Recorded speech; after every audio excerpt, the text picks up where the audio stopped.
उत्तर प्रदेश में मतदाता सूची को लेकर मचे सियासी घमासान के बीच चुनाव आयोग ने बड़ा फैसला लिया है। अब यूपी में किसी का नाम वोटर लिस्ट से कटवाना आसान नहीं होगा। सपा, कांग्रेस समेत तमाम विपक्षी दलों के लगातार दबाव के बाद चुनाव आयोग को ये फैसला लेने के लिए मजबूर होना पड़ा है।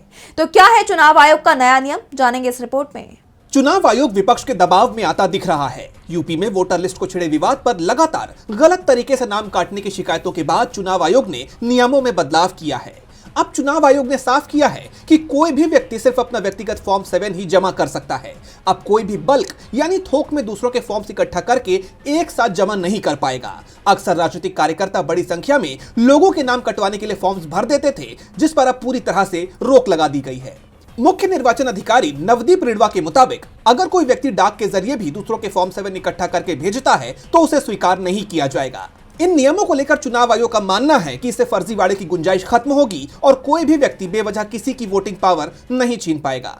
अब नाम कटवाने की अर्जी देने वालों को अपनी पूरी जानकारी देनी होगी। ये नियम है कि नाम कटवाने वाले का नाम खुद वोटर लिस्ट में होना जरूरी है। फॉर्म 7 भरने वाले को अपना नाम, इपिक नंबर और मोबाइल नंबर देना होगा।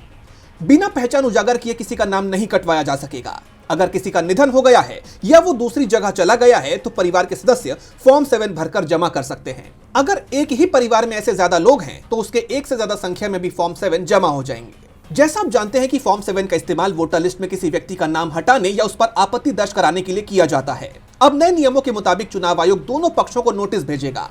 जिसका नाम काटने की अर्जी दी गई है उसे तो बुलाया ही जाएगा, साथ ही फॉर्म 7 भरने वाले यानी आपत्तिकर्ता को भी जांच के लिए आना होगा। चुनाव आयोग की इस कवायद को विपक्ष के लगातार दबाव का नतीजा माना जा रहा है, क्योंकि एसआईआर प्रक्रिया को लेकर समाजवादी पार्टी और कांग्रेस समेत तमाम विपक्षी पार्टियां बड़ी संख्या में फॉर्म 7 को लेकर अपनी शिकायतें दर्ज करवा रहे थे।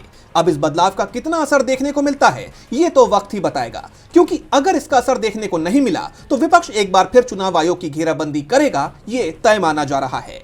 डीबी लाइव की रिपोर्ट।